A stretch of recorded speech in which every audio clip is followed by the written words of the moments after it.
Accessing archive. Authorizing. Access granted. Accessing file.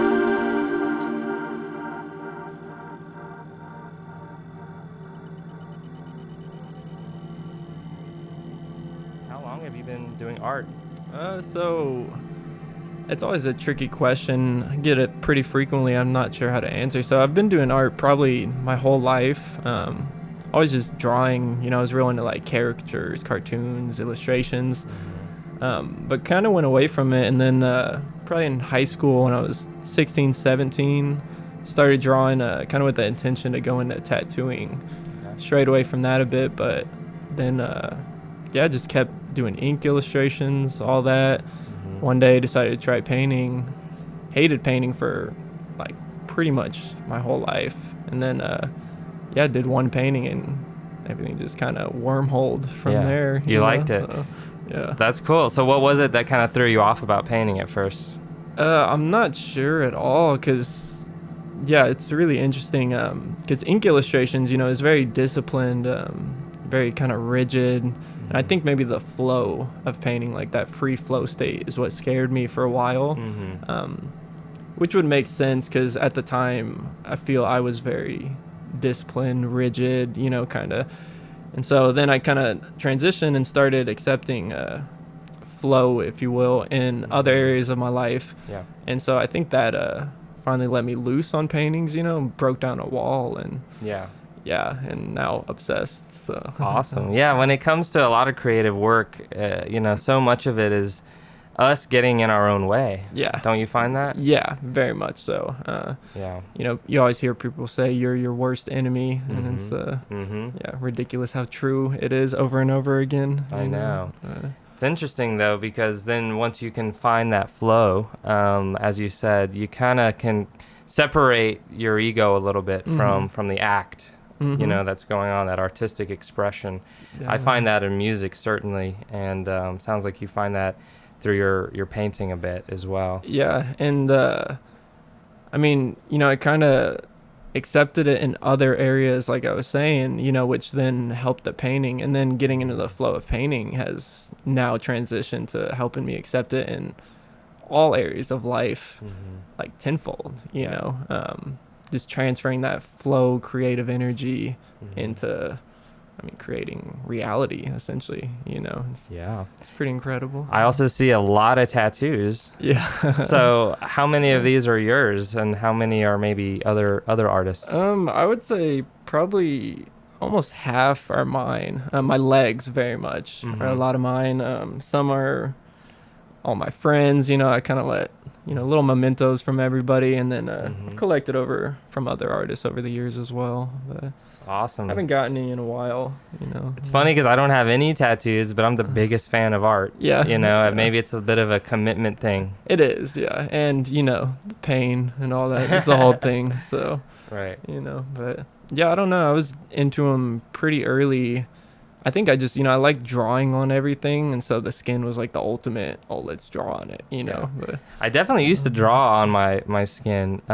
It's funny. I've told this in a number of the podcasts on this season about how Alex Gray was one of the biggest influences for me artistically. I found, I guess I would call him my first favorite artist. Yeah. When I saw his work for the first time, I was like, I have no idea what this dude's tapping into, but I love it, Yeah.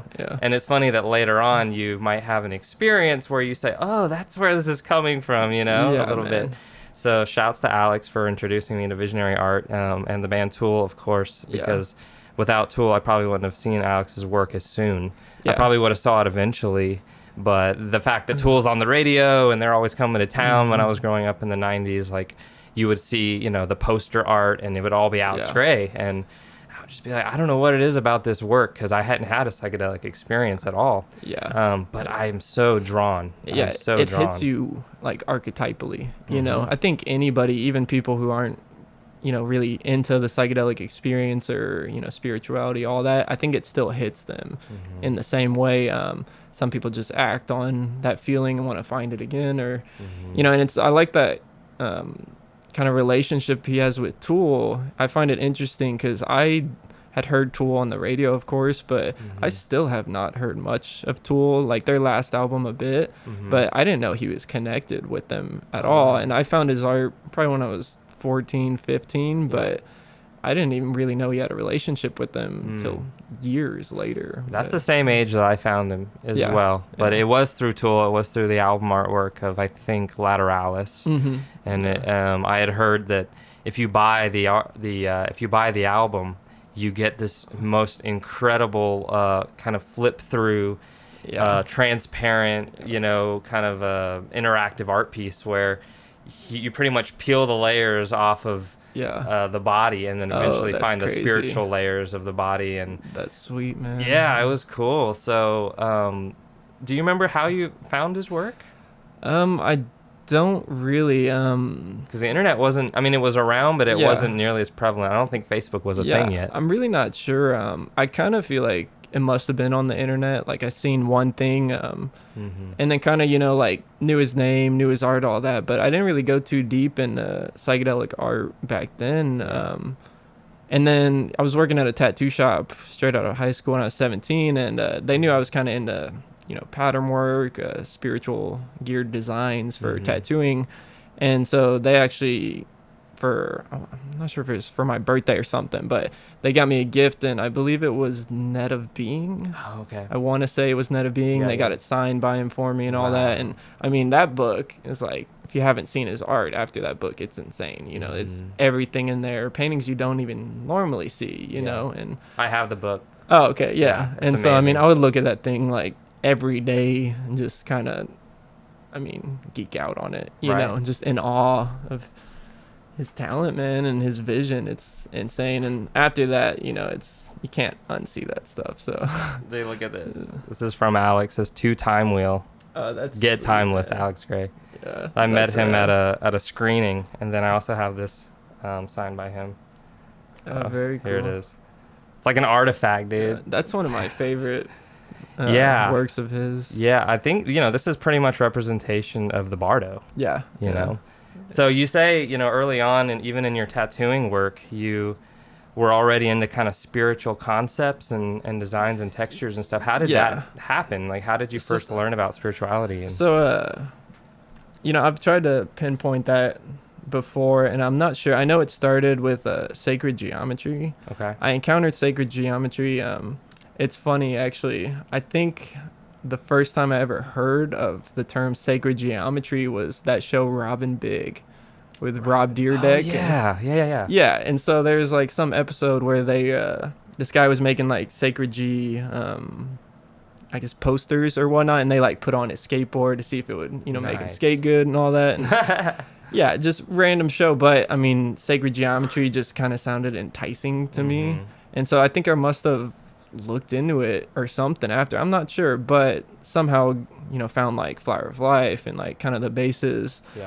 And then from there, I think that sparked an interest into just spirituality in a whole, and I started looking into Buddhism and whatnot, meditation, just kind of practices that go with that thinking. And it just wormholed from there, man. It's just like Alex Gray's art. Even when I saw Flower of Life, Seed of Life, it just hit that archetypal place. And I was at school, like going checking out books, just reading all I can about Buddhism, this, that. And I mean, I wasn't specifically trying to practice Buddhism, but I was just looking at everything, all the different, I don't know what you'd call them, sects of Buddhism, lineages or it was all just interesting, man. So interesting. And even when I was tattooing, I was mainly interested in sacred geometry as tattoos, but it wasn't I guess spiritually geared visions, that kind of came later. But sacred geometry, I always knew it was powerful stuff from the start. Absolutely. So had you had any kind of your own spiritual experiences before you started researching all this stuff? Or did that come a little later, maybe piqued by what you were reading? Yeah, so I would say it came after, for sure. I wouldn't say I was spiritually minded. when I was even looking into these. Mm-hmm. I hadn't really had I tried meditation and all that when I was young, and it's what it was, but I didn't really have I guess that experience, that one. Everyone has that one, where it kind of Right. kicks in. Right. And I think what really sparked that was, learning about all this, receiving all this information, having it in there. And then I started getting into, psychedelic use in high school. Mm-hmm. And I think right away, my mind jumped to those places. And then after that, it was easy to get into a spiritual experience with meditation, with even just reading about these. It helped me understand it way more as far as using this, or this applies to me as well. As you read these books, about Zen Buddhists and this and that, and it all seems sometimes a little far. Especially to like a 14-year-old in San Antonio, Texas. It's like, just a little skater kid, like, what am I doing meditating? It's interesting. So that stuff definitely helped me relate it to self. And exactly. It shows you the experiential level of it. Yeah. So that you understand what you're reading happened. Yeah. Instead of it's some myth. Yeah, exactly. A story, it's more, yeah. No, absolutely. And the same with me. So when it comes to your first experience, like how would you recount that? And was it, psychedelic mushrooms? Was it LSD? What kind of... So, the first, I would say, notable experience, that really kind of, almost like, I guess when I first saw like the Godhead, you could say, it was mushrooms for sure. Okay. And I remember we were out in just the woods, kind of in our neighborhood, where we'd go out and do mischievous stuff. And the group I was with, we were just all having good old fun, mushrooms, enjoying them. They all left, and so I tried to meditate kind of just in the bushes. Yeah. I felt weird. I was like, oh, my friends are gonna come back. They don't even know I'm into this stuff. And so meditating with the medicine really kind of set things in. It was a pretty transcendent experience for like a 15-year-old. I don't even think I really knew kind of the weight that it was happening or that it would carry, but I remember it feeling, incredible. It was unlike anything else, And then of course friends come back and we just had fun, but something lasted from that, Absolutely. Yeah. It's funny because I do think of my first psychedelic experience as a mushroom experience, but it actually was edible cannabis. Really? My friend made some brownies out of some really nasty swag. Oh, man. Just terrible quality brick. You know what I mean? It's like that stuff that's straight brown and compressed, and it's like, a full tree, and like it's all like a tiny sliver of, weed. But anyway, we baked a shitload, probably an ounce or more, which used to be super cheap, which is funny. You get an ounce for like $30 or whatever. Into some brownies, ate it, didn't feel anything. It's been an hour and a half. All right, well, we should eat another one. Oh, and then they both stacked. Yeah, they stacked, and dude, I was gone. But I'm scarred from my brownie experience, and I don't eat edibles because of that, which was like, what, 9-10 years ago? I so rarely eat them now. I get offered them all the time because I travel to Colorado for my work with Sheath all the time, and people are like, hey, you want some gummy bears? I'm like, nah, I'm straight. I got some flowers. So. But that's really interesting that, because cannabis usually isn't, regarded as, something that can give you a psychedelic experience. I would say I've had, similar experiences, not with the edibles, but that's very interesting. Yeah. Because edibles would be the one to do that. And it was for sure. I remember laying on the couch of my drummer's house. Sorry, Mr. Greeter. That's his dad. But we were baking weed brownies in your house. You didn't know. So anyway, I'm laying down on the couch, and they're playing Tool. We're big Tool fans, right on. already, even pre-psychedelic. Yeah.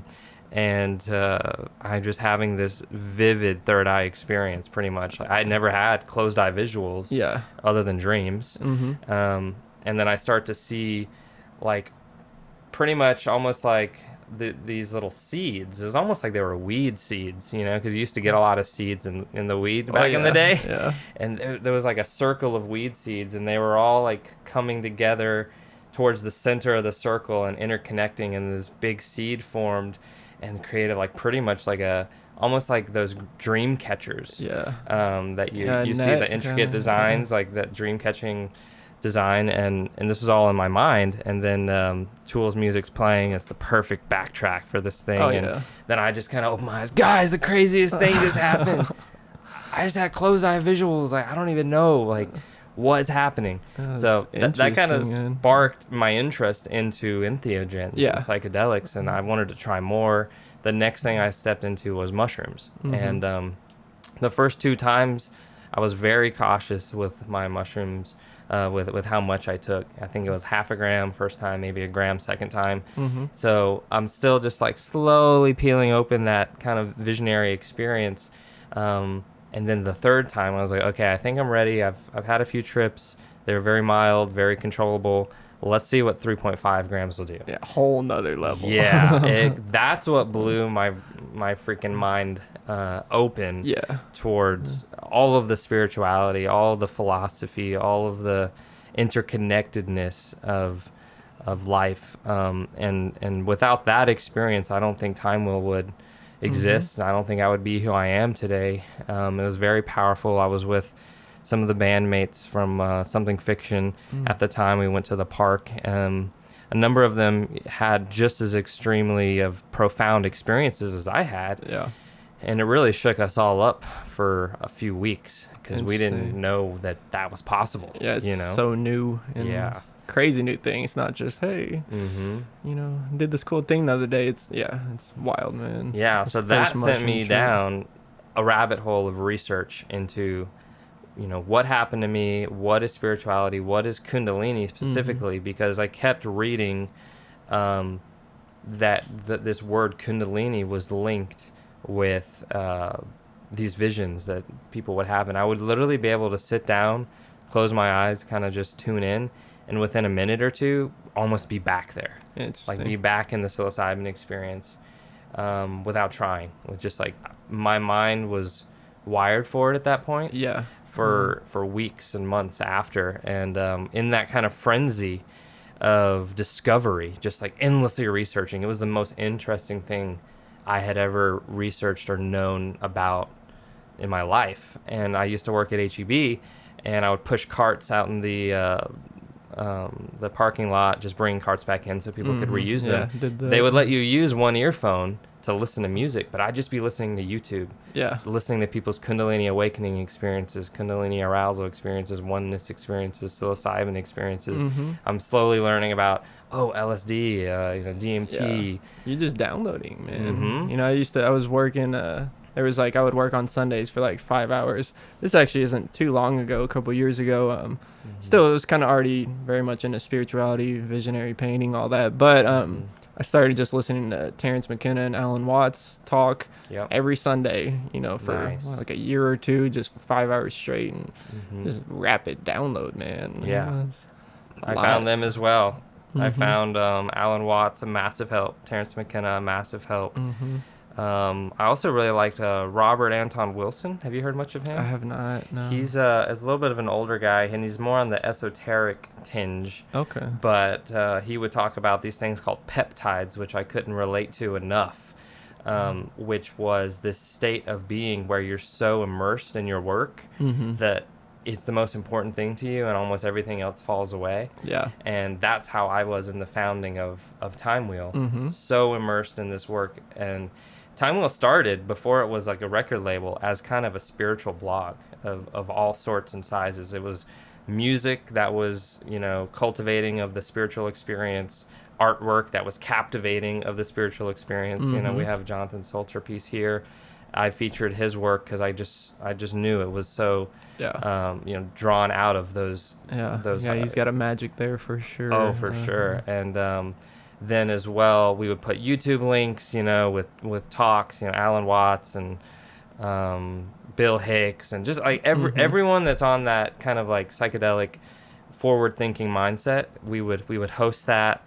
We would put it on social media, slowly gain followers through that content, and eventually Time Wheel did become an original content platform. Yeah. Where we've met so many creators through this interconnected web of social media and the internet and this common interest of spirituality and psychedelics that at this point, we were like, dude, we could just make original content. Yeah. So let's just shift to that. That was the web you were seeing on that cannabis trip, little seeds that were connecting. Exactly. That's why I really was stoked when I finally got to kind of come in contact with y'all, because I think I told you, but I think I'd seen your logo somewhere, probably a sticker or something. Yeah. And y'all's logo is great, Thank you, because yeah. it's kind of representative of like, a yantra. When you see these yantras, you have I don't know what you call it exactly, but it's supposed to be like the 4, directions, 4 temple doors. Yeah. And so that, originally I was really into Thangka art. Yeah. And same. so that hit me, and I was like, oh, what is this time wheel? And the name too, I was like, what is this? It's here in town. And then finding y'all and finding out y'all do events, kind of do everything, artists, music. It's great because y'all are bringing more than one outlet, and especially that y'all are down here doing that. I think it's important, there's not y'all could probably be anywhere and do great, but it's pretty sweet y'all are down here. So I was very stoked when I finally got to connect. Yeah. But now Odyssey, I was a little like, I know it's one of these guys, but I'm kind of intimidated to like find out who it is. That's funny. I get that sometimes.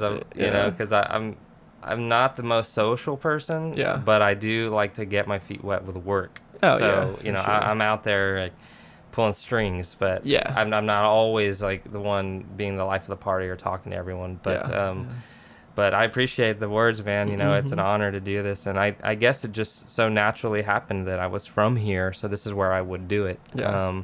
And we have some web up in Austin as well. And a big part of our success is from my relationship with my mentor, Mitch Schultz, who did the DMT, the Spirit Molecule film. Yeah. So shortly after my awakening, I started just digesting as much media as I could to learn about what had happened to me. And DMT, the Spirit Molecule, was one of those iconic, documentaries that just like shook me up and showed me that there's a whole world out there, and even professionals that know about this, like people with PhDs and doctorates, and they're discussing it in a very mature way.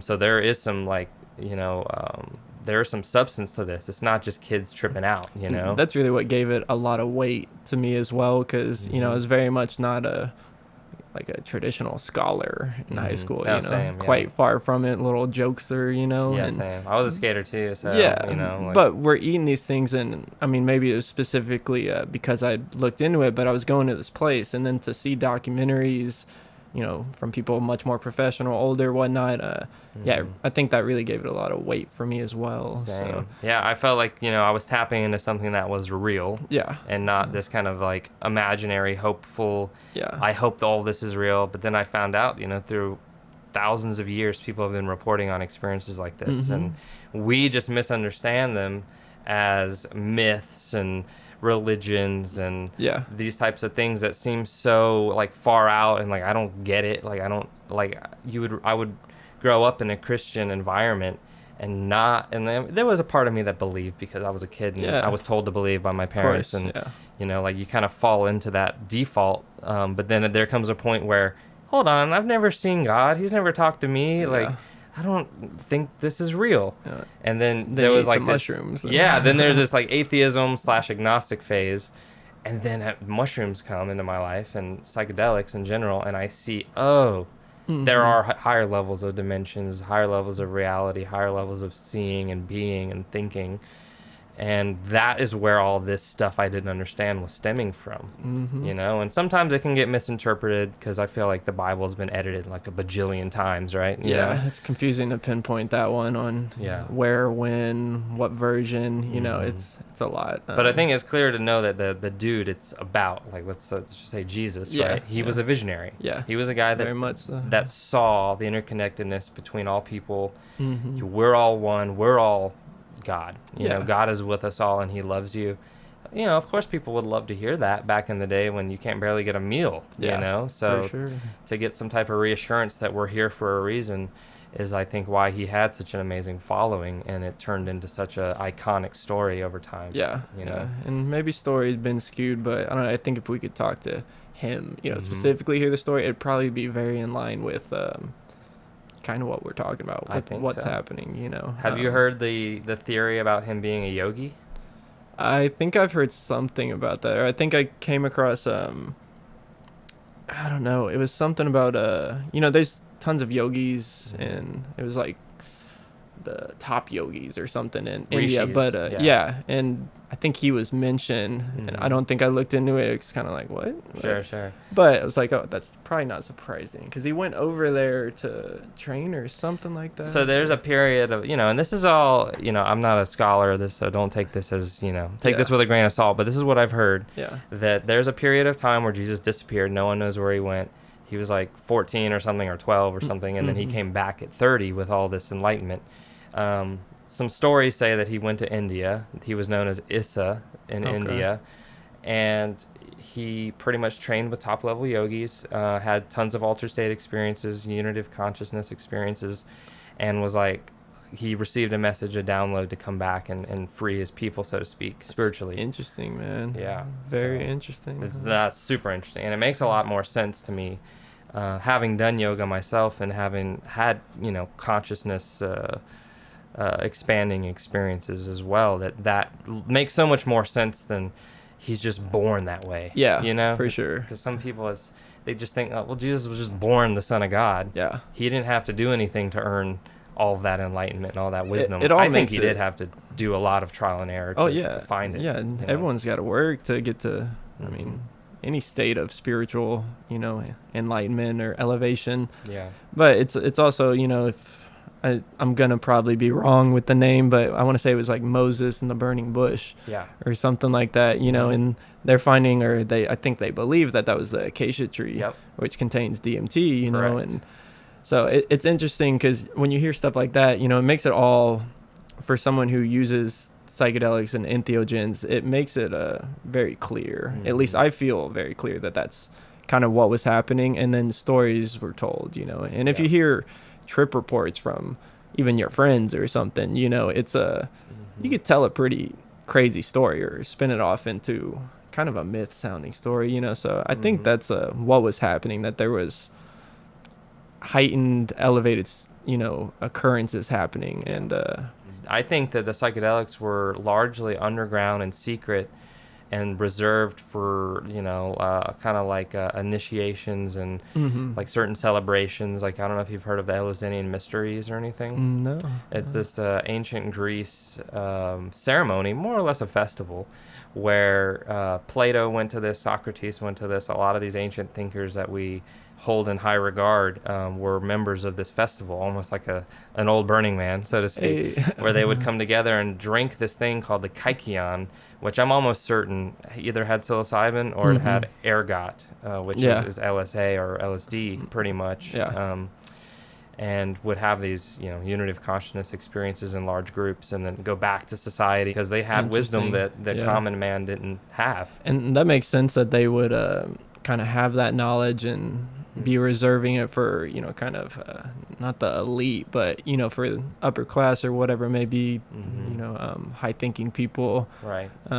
It's very interesting. I think if we could uncover more, that's what we would find was happening. And there are people doing that work, like Graham Hancock and a couple of these anthropologists that, just like, they're dedicating their life to understanding this history, the history of the world, the history of mystical experiences. So it's super awesome to, kind of be in that same space just by talking like this. Just us, you doing your artwork and representing these amazing depictions of maybe experiences you've had or things that have been given to you by these altered states. And then, me with music and Time Wheel and podcasting and that type of thing, I get to express myself and my interest in these things. So it's amazing. And music and podcasts, I love, I've always said, like, I hold music almost higher than visual art, which, they hold the same weight, but it's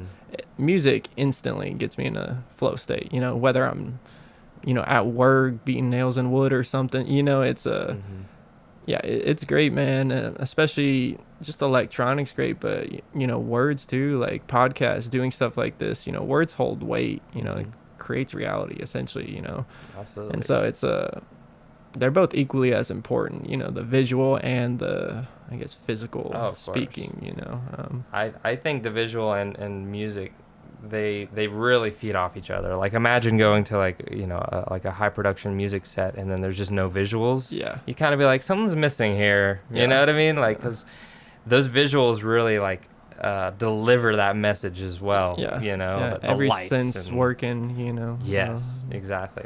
It's various festivals and musical performances, especially accompanied by visuals, are definitely like a festivals. synesthetic experience. You get the smells too. So. Oh yeah, that's true. All kinds. That's true. That's funny. Yeah. So when it comes to the style that you're known for recently, when did that kind of start to emerge? So that started pretty specifically right when I started painting canvas, at least. So I was gifted a vial of LSD randomly, just kind of out of the blue. Wasn't even really, used a lot of psychedelics, but it's not a time that I was searching that out really anymore. And so I started taking that, and then one day, you know, I was kind of just taking it at home, having fun, going to that space a bit, but just, you know, enjoying it. Yeah. One day I got bored with the ink stuff because it's so disciplined, you know, it's especially if you're taking LSD and you're trying to run a straight line, you know, it's don't work, you know, sometimes. So I grabbed a canvas and kind of just started jumbling paint around. And at this time I had also come across Mish technique painting. I believe that's how you say it. So like Amanda Sage, predominantly I think, you know, uses that technique. It's kind of an older technique of glazing using egg tempera and all that. And so I kind of adapted it, but I just started painting in it. You know, of course, being that I like sacred geometry designs, I tried to paint geometry, and it kind of just all started flowing in, you know. And so I really firmly believe that the LSD also helped that, you know, helped, like it was waiting to come out, you know, and so it got me to grab the canvas and also, you know, easily let it float through me. Yeah. And so, I mean, I did one and then, you know, enjoyed it. So did that again another day. And I mean, like even the second time, it was just like, okay, something's happening here. You know, it's a lot of fun, but also like there was this feeling, man, that it was almost not my hand working, you know, and, like a transmission. Yeah. And it's always a weird thing to say. It sometimes feels pretentious to say, but I mean, it was just like coming out, you know, and so I indulged it, and then it just keeps growing, you know. It's love that. People have asked if it's channeling or anything like that, and you know, I haven't really practiced channeling or anything like that, but you know, it's just downloading from somewhere, from Akashic realms. You know, it just flows through, and trying to keep up with it flowing through, but sometimes I wonder where it really came from, because to my understanding I had no painting ability before then, and then boom. I love that. It's almost like that sensation, because I've recently, and I've talked about it on a podcast recently, begun to let my body go a little more and let the music move me. Yeah. Versus like I used to try to dance, and you don't try to dance. Yeah. You just dance, right? You know, when you try to dance, you're kind of like, am I doing it right? I hope I don't look weird or people judging me, you know. But when you let the music move you, you don't give a shit. Yeah. You just it's just flowing through you, and it sounds similar as to how you're kind of transmitting or channeling, you know, and it doesn't have to mean channeling in the sense that, you know, like some being is download like what's his name, Cryon or whatever. It doesn't have to be like that, you know. But I understand what you're saying. I am curious, how long does a piece typically take you? So, you know, it varies from piece to piece. I'm pretty like obsessive about it. When I have a piece I want to get out, you know. It's a painting for me is very, you know, painting frustrates me sometimes, you know. It's not always like this super blissed out state when I'm working on a painting, because I'm trying to learn and uphold to my standards, to the guide standards that are like putting this image, you know, don't want to fail them, all that. But usually it's a pretty meditative thing for me, you know. It keeps me in check. It's like my favorite place, my favorite flow to be in. So you know, there was a period I was pulling like 18-hour days, you know, just like barely sleeping, or I'd be smoking DMT, then sleeping like 3 hours, wake up and just paint. So sometimes it's like 1 a month, sometimes I can get 2 a month. Right now I'm taking a lot more time. And so, you know, it's a couple months for each piece. I'm trying to refine more because, you know, there's an initial experience or vision that I want to portray. And, you know, I paint it so quick that, you know, the vision comes through. But I found with some pieces, if I take time, like that vision's, you know, it's infinite. There's more elements in there. Right. So if I take more time, like the download just increases, you know. So yeah, trying to take a lot more time, but paint fairly quick. And, Amazing. you know, it's Very favorite cool. thing to do. So That's you know, awesome. Yeah, I recommend everyone check out your work. Do you have a website, or are you mostly on social right now? I don't. I had a website for a bit. I really like getting to talk with everybody who like messages about the art, you know. Right. I mean, it's like the best thing, you know. It's the whole point of the art, or at least sharing it, is just to connect with people who are having similar experiences. So Totally. yeah, Instagram, you know, Okay. hit So me it's up, the say art of- anything. The art of waking up. The art of waking up, yeah. That's cool. Love to talk to you. Awesome. Yeah, It's fun. everyone check that out. So you're also a fire spinner. Yeah, somewhat. When did that happen? Man, probably like 2 years ago now. We went out to, what was it, Co-Creation festival thrown by Create Culture up in Austin. And, you know, if I can speak candidly, you know, we ate a bunch of acid. And so we were just laying out next to the psytrance stage, you know, like 4 a.m. one of the nights. And this guy had these wands, you know, like floating wands, and he was spinning them, and it just blew my mind, you know. So from there I looked into it and was like, oh, hey, I'm going to try this. You know, my good friend Nick is a fire spinner, and I've been watching him do it. And so he kind of pushed me. And then that first time that, you know, I got my own prop and lit it up, it kind of just, you know, hit me. It's fun, of course, you know, you're playing with fire, but it's also, you're working with an element, you know, and it's an important element that I think, you know, we all enjoy fire, watch it. Everybody loves to watch fire, you know, especially on psychedelics. Oh, for sure. But when you're working with it, you know, it commands your attention. You know, it can burn you, it can burn someone else. So it's an important element to work with. Right. You know, we work with air, breath work, you know, water. I haven't figured out too much of a way to work with water yet. I'm working on that. But you know, earth, you know, we work with every day. So now we've got fire. I think it's an important relationship to have. And it's a dance, you know, dancing with fire. Man, it's the closest thing that I've seen to like magic. You know, I mean, other than art and music, that, you know, I do consider, you know, like forms of magic, so to speak.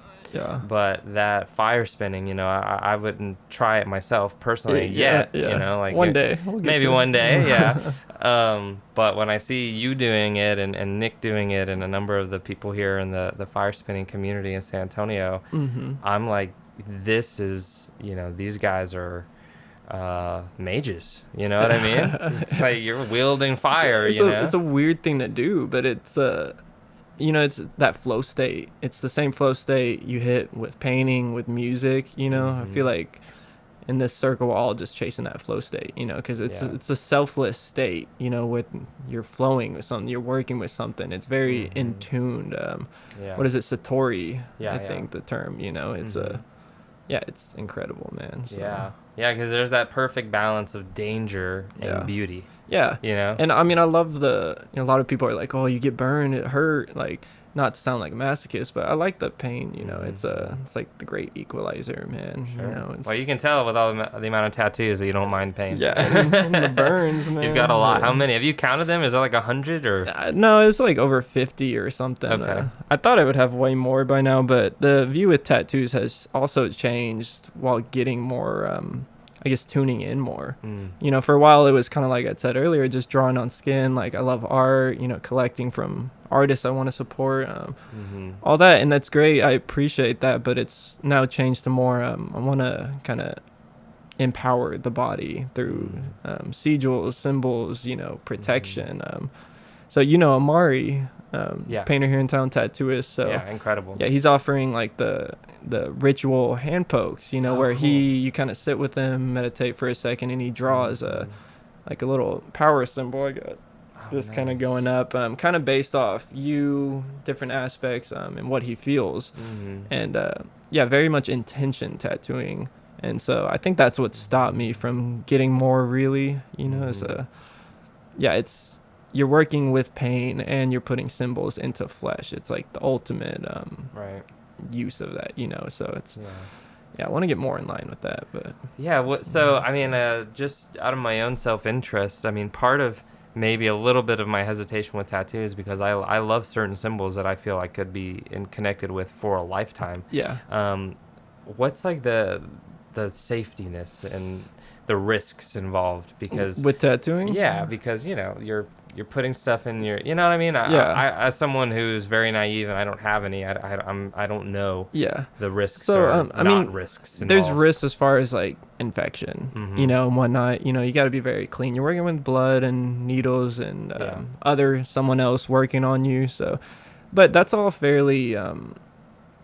You should always be careful, but it's in my experience not a huge thing. As long as everyone's wearing gloves, new needles, all that stuff. Right. And then the ink. I mean, I'm not too sure the properties in color ink exactly, but black ink is just like carbon. We're essentially carbon, so it's I'd gotten a bunch of color because everyone loves pretty colors. It's exciting. But now I'm definitely gonna go more to black work. Okay. It's a strong primordial. Sure. And don't you have to touch colors up over time? You do, yeah. They definitely fade. Black fades as well, but it's black. Right. It actually looks better faded, in my opinion.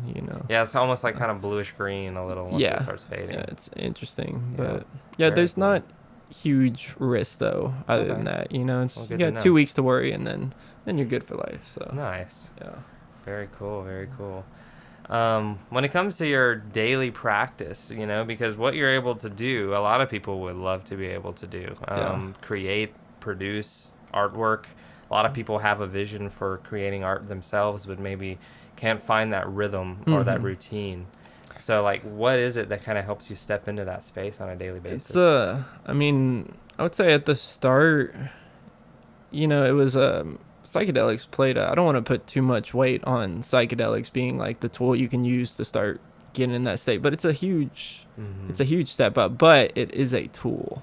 It's not the foolproof like whole method. Sure. It's like, I think it was Alan Watts said, like you're knocking on a house, and no one's answering, so you grab a rock, bang on the door, they answer, but you don't take the rock in the house. So psychedelics are the rock. They get the door open but don't take it in. And so is that the kind of it acts as the inspiration? Yeah, somewhat. Just really it forced whatever that gate open for me. And so, I used that pretty frequently back when this was starting, and it very much kept me in that headspace to be able to create. And then from there, I think I just learned through whether it was meditation or just being able to get there on my own. It's just remembering that place and the path it took to get there. And so it's pretty easy to just jump back. Now, sometimes I do have to kind of fight that or to get back, because it's such a sensory overload world right now. Yeah. It can be a lot, even for someone who meditates, uses psychedelics. It's, you're kind of being drawn away from that place. But yeah, meditation and just remembering, and then once you're there, it's, Very cool. I don't know. But my So practice is mainly just do it. Do it, Fight it, do it. Right. So do you have like a specific area in your house that you have set up with your paints and? Yeah, I mean, I've painted kind of all over the house before, but I just painted my room, man. It's I need a pretty simple but specific light setup to paint. So it's just I got a desk, easel, and all that, and that's where the magic happens. So when you start a painting, do you paint the whole canvas one color to start? Yeah, so I paint everything black first, which I think is not popular process, but I've done a few pieces white and then just kind of paint on colors, start to form it. But a lot of my pieces are darker. They're pulled from black, and that kind of excites me in a way too. Black is kind of like the void, you know, Right. it's emptiness, but then out of that you can pull everything, you know. Yeah. I love that. And a lot of people have told me, like, don't use black in your paintings or this or that, but Mm-hmm. you know, it's important, you know. It's, I think people think it's just a void. I love know, black. and it's fully encompassing, man, you know. Yeah. And there's white in the black, like light in the darkness, so it's, Totally. yeah, it's, everything goes black and then the light comes. And do you listen to music while you paint? Yeah, always. Oh, what do you always, listen to? Yeah, a lot of kind of like medicine music, you Mhm. know, shamanic down tempo stuff. Yeah. Also electronic, you know, Mhm. glitch, drum and bass, psytrance. Mm-hmm. We go all over, man. You know, Yeah. Grateful Dead, like folk. Oh, nice. Yeah, I got a pretty wide range. Sometimes it makes me feel crazy. You know. I have a wide range too, so I understand. Yeah, but it's all, you can use it all, you know, and you can get in a kind of a flow state in all of it, you know, and Yeah. that kind of translates to, you know, we were talking about like Jesus earlier, and I'm not particularly, you know, like Christian, but it's like every religion, man, you can use everything, you Yeah. know, and still have respect for it, you know, Yeah. not using and abusing, but Totally. using it, you know, to form kind of that Mm-hmm. universalist idea. I you agree. know? You know, I love how you know, we were speaking on Alex Ray earlier. I love how he'll paint these iconic religious figures into his work. Sometimes as the actual subject of the painting, but sometimes showing the interconnectedness of all of Yeah, them. yeah, You know? I love that, man. Me yeah, too. specifically that, because it's I mean, it's all here, you know, and it's all Mhm. the same, but it's different manifestations of the same energy, you know, or the same Mhm. state that they're trying to reach. So I love that he's trying to show that, you know. Absolutely. Yeah, so do I. So I think that a lot of the artwork of the past was probably honestly brought to these artists by psychedelic painting. I mean, Mhm. sorry, psychedelic experiences. Like, for instance, who's the guy? Is it Michael? Who's the guy that did the Sistine Chapel? Michelangelo, Yeah, I think. I think so. Yeah. Man, It he seems had like he's to have painting done from some something, heavenly man. realms, man. Yeah, he had to have done something. I mean, they might not have even used psychedelics per se, you know, that could be possible, but Mhm. you know, everything is inherently psychedelic in my opinion, whether it's Mhm. like brushing your teeth or something. I mean, like everything can be psychedelic, man, you know. Mhm. It's just depends on the person and if they can recognize that space and get in. So I think he Mhm. was having a psychedelic experience and tapping in just his Mhm. vehicle to get there. You know, who knows? No, I wasn't Could have sure been of, substance, but or yeah, it does seem he is on something, man. Like Yeah. to be painting them ceilings and like, right. you know, I don't know. That is an intense body of work, and Yeah. it's lasted hundreds and hundreds of years. Yeah. I think it took him years, Mhm. and it just seems like, you know, you have to be tapped into something, you know, inspiration of some sort, to continue on a project for years and Yeah. years and years and not give up on it and see it all the way through. And I think that I heard he was one of the first persons to paint angels with bird-like wings, Interesting. because yeah. angels, you know, of the past maybe didn't even have wings, or they Hmm. were just kind of known as like these divine beings. Yeah. But he was the one that made them like look like they could fly That's with very interesting. yeah. bird-like wings. I mean, that makes me think either, you know, it was just something he was kind of fond of, or maybe he had an Mhm. experience seeing like a seraphim, you know, Mhm. seraphic like form, or, right. you know, which is something I've definitely had an experience me with. too. And I'm not particularly, I'd say, prone to that imagery, you Mhm. know, but it came up and couldn't deny it, you know, that it Right. was there. So I it's think interesting. isn't that funny how that could be how the Egyptian gods and stuff were made? Mm-hmm. It's like people around a campfire, they're taking, you know, some mushrooms Yeah. or something, and they see their friend turn into a bird head, Yeah. and they're like, dude, let's make that into a big statue, Yeah. bro. Yeah. And it's crazy that they just actually went out and did it though too, you know. But, Right. it's- Right. Well, back then, you know, this seemed like a lot of what they cared about was lasting. yeah. They want something that would last Yeah. a long time. They were trying to make a statement, an artistic statement, but Yeah. also a spiritual statement, in that we're going to build this thing that's going to be here for 3,000 years or more than that. Yeah, man. You know? It's visionary art. You know, you see people painting some of these deities and these weird kind of I forgot the name, but morphed creatures, human and animal forms. Yeah. And we know that they're pulling from that space, but there's all kinds of them, coming, but we're not building statues of them and calling them gods, because we know what it is. But back then, they were kind of, I don't think they necessarily had painting tools, so they can chisel rock, so they're just visionary artists, man. Yeah, exactly, they were. And so it's almost like, through time, you've picked the torch up. Yeah. And who knows where it'll end up, man. What if you have a statue someday that lasts 1,000 years, Yeah, man. I'll try to sculpt a statue. It'd be fun. Could be cool. It's a lot of work. I would put it in my backyard. Yeah. That's awesome, man. So thank you so much for the time today. Yeah. Absolutely a pleasure. So just once again, let people know where they can find your work. And so Instagram, The Art of Waking Up, is pretty primarily the place. Or catch me out in San Antonio at events. Yeah. Very cool. If you find me, connect with me. I'd love to talk, whatever it is.